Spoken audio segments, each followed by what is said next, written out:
Hello everyone, welcome back to the another video. और आज हम स्टार्ट करने जा रहे हैं स्टैटिस्टिकल फिजिक्स। तो आज के इस लेक्चर में हम स्टैटिस्टिकल फिजिक्स के कुछ बेसिक टर्म्स और बेसिक आइडियाज़ के बारे में डिस्कस करेंगे। तो चलिए शुरू करते हैं। स्टैटिस्टिकल फिजिक्स क्या है? स्टैटिस्टिकल फिजिक्स फिजिक्स की वो ब्रांच है जिसके अंदर हम उस सिस्टम की फिजिकल प्रॉपर्टीज डिस्कस करते हैं जो जिसके पास बहुत सारे पार्टिकल्स हों, जिसके पास बहुत सारे पार्टिकल्स हों, स्मॉल नंबर ऑफ पार्टिकल्स हों। उसके लिए स्टैटिस्टिकल फिजिक्स आपका एक्यूरेट डेटा नहीं दे पाती है, एक्यूरेट रिजल्ट नहीं दे पाती है। ठीक है, तो let me note it down. तो हम क्या पढ़ने वाले हैं? Statistical physics. तो स्टैटिस्टिकल फिजिक्स क्या होता है? Is the branch of physics which deals with the study of physical properties of system having large number of particles।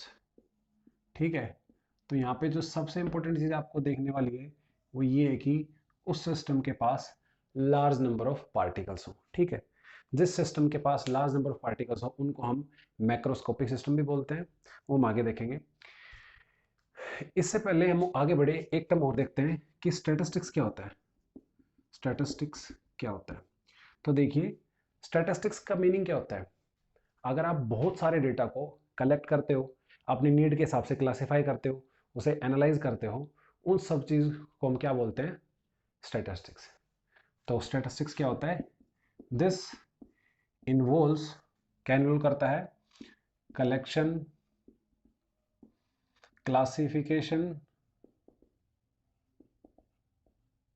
And analysis of numerical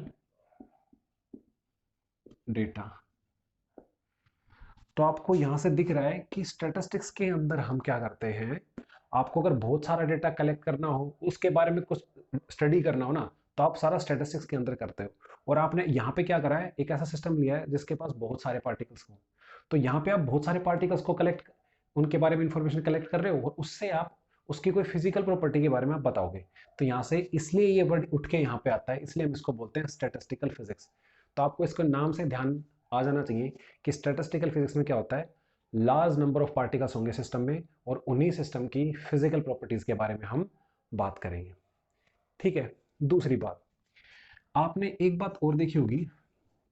मान लो आपको ये बताना है कि किसी गांव में कितने लड़के या कितने लड़कियां हैं, आपको मतलब कितने परसेंटेज लड़के हैं। मान लो ये बताना है कि इस गांव में 50% लड़के हैं या 100% लड़के हैं, ये आपको बताना है।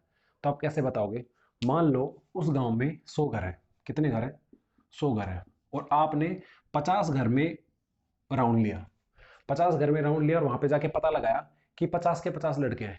तो आपने तो कंक्लूड कर दिया कि इस गांव में तो लड़कियां ही नहीं होंगी, सारे के सारे लड़के होंगे। तो ये क्या कहता है कि स्टैटिस्टिक्स क्या कहता है कि इसका डेटा एक्यूरेट, और ज्यादा एक्यूरेट या क्लोज टू एक्यूरेट तभी होगा जब आपका डेटा बहुत ज्यादा हो। तो हम क्या बोलते हैं कि लार्जर द डेटा, इसको मिटा देते हैं,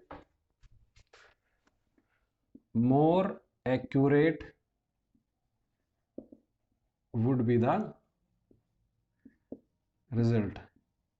इसका मीनिंग क्या है? देखिए, आपने अभी क्या करा था कि 100 में से सिर्फ 50 घरों में देखा था और 50 में से 50 के 50 लड़के थे, 50 के 50 घरों में लड़के थे। तो आपने से क्या कंक्लूड करा कि भाई सब लड़के ही हैं।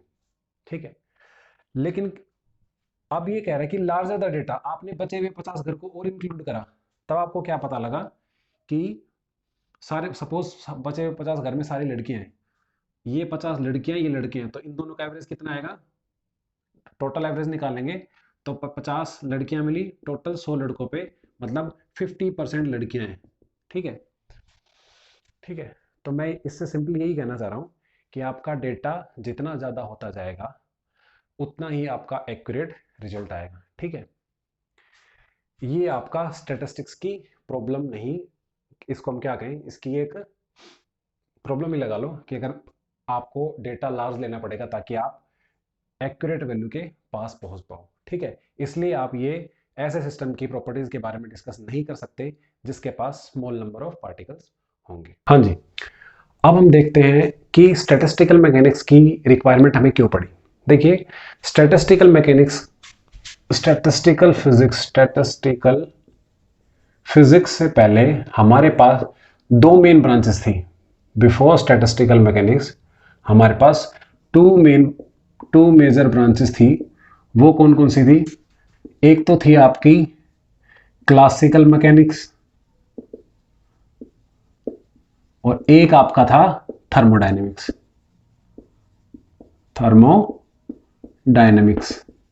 तो प्रॉब्लम कहां पे आई जी? प्रॉब्लम यहां पे आई कि कुछ एक फिनोमिनास थे which were not explained by the classical mechanics, neither by classical mechanics nor by thermodynamics। तो उन फिनोमिना को किसने एक्सप्लेन किया? हमारी स्टैटिस्टिकल फिजिक्स ने। ठीक है, इसलिए इसकी हमें रिक्वायरमेंट पड़ी थी।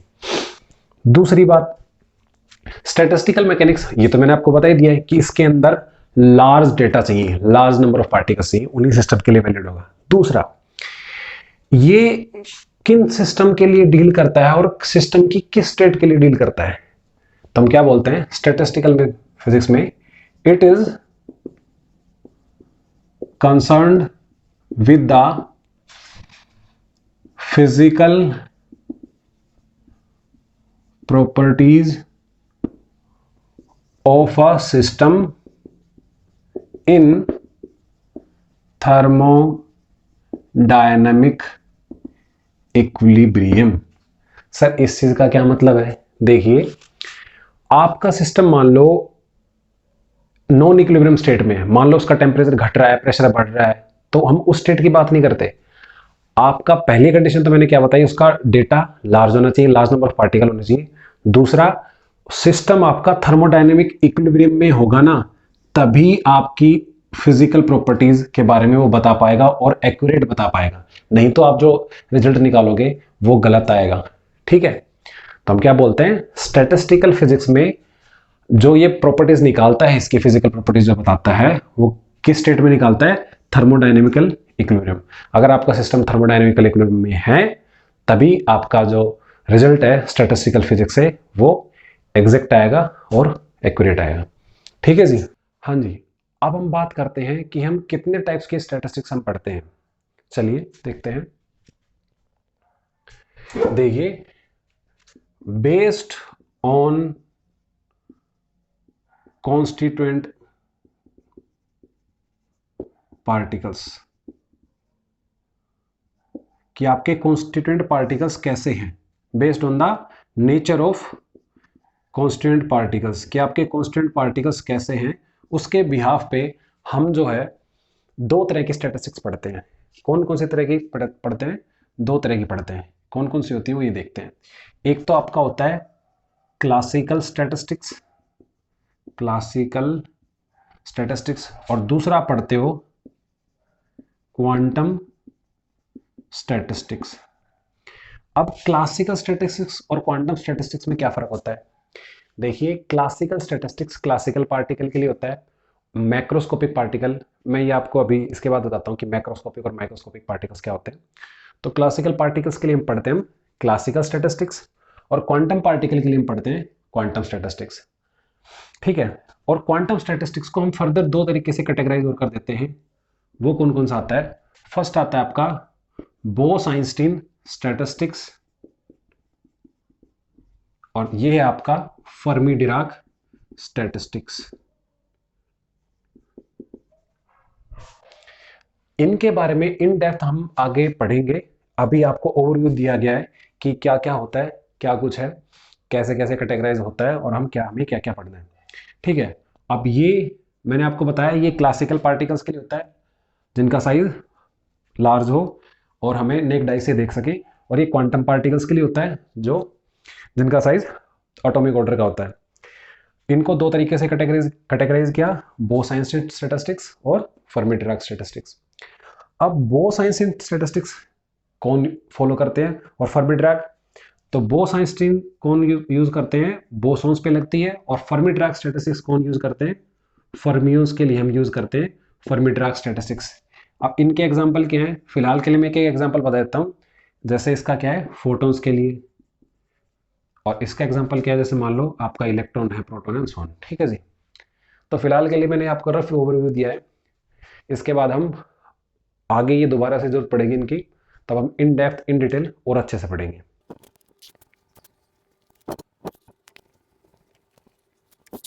हाँ जी, अब हम बात करते हैं कि सिस्टम क्या होता है। देखिए, किसी भी एक मैटर के पार्ट के जिसमें आप इंटरेस्टेड हो, किसी भी एक मैटर का एक पार्ट जिसमें आप इंटरेस्टेड हो, या कोई एक रीजन ऑफ स्पेस हो जिसमें आप इंटरेस्टेड हो, उसको हम बोलते हैं system. So what is system? A system is a region of space या a portion of matter in which we are interested, जिसको हम क्या बोलते हैं, सिस्टम। समझ रहे हो? तो जिस चीज के हम, जिस पोर्शन के अंदर हम इंटरेस्टेड होते हैं ना, उस चीज को हम बोलते हैं system. Rest of the things हमारे किसके अंदर आता है, सराउंडिंग के अंदर। सिस्टम हम कितने तरीके से कैटेगराइज कर पाते हैं? सिस्टम को हम दो तरीके से पढ़ते हैं। एक आपका होता है माइक्रोस्कोपिक सिस्टम, और दूसरा आपका होता है मैक्रोस्कोपिक सिस्टम।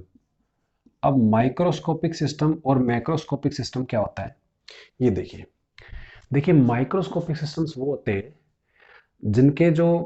जिनका ऑर्डर क्या होता है, जिनका साइज क्या होता है, ऑर्डर ऑफ एटॉमिक साइज।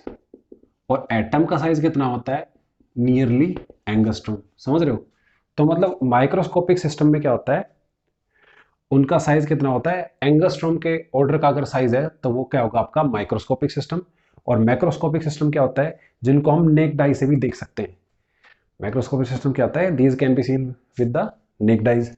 दूसरी बात, ये कंसिस्ट करते हैं, consist very few number of particles, और ये करते हैं consist very large number of particles. ठीक है जी। अब इसका एग्जांपल की अगर बात करें तो एटॉमिक ऑर्डर का क्या होता है, एटम होता है, मॉलिक्यूल ले लो, ठीक है। ये क्या है, आपके माइक्रोस्कोपिक सिस्टम के एग्जांपल। और मैक्रोस्कोपिक सिस्टम का एग्जांपल क्या है आपका, मान लो आपने कोई लिक्विड ड्रॉप ली, कोई रोड ली, कोई वुडन पीस लिया, या आपका किसी कंटेनर के अंदर गैस भरी हुई है, ये सारे क्या है, आपके मैक्रोस्कोपिक सिस्टम है। मेन आपको डिफरेंस क्या दिखता है, it consist very few number of particles, it consist very large number of particles. तो आपको मेन चीज जो ध्यान रखनी है वो ये है कि आपने यहां पर स्टैटिस्टिकल फिजिक्स के अंदर हमने बार बार मैंने बताया है कि उन्हीं सिस्टम के बारे में बता पाएगा एक्यूरेट रिजल्ट जिसके पास लार्ज नंबर ऑफ डेटा हो, और जिन सिस्टम के पास लार्ज नंबर ऑफ पार्टिकल्स हो उसको हम बोलते हैं मैक्रोस्कोपिक सिस्टम। तो हम डायरेक्टली ये कह सकते हैं कि स्टैटिस्टिकल फिजिक्स हम किसके लिए वैलिडेट कर पाते हैं, फॉर मैक्रोस्कोपिक सिस्टम। ठीक है, तो आप यहाँ पे किस चीज़ के लिए पढ़ोगे, statistical physics for macroscopic system.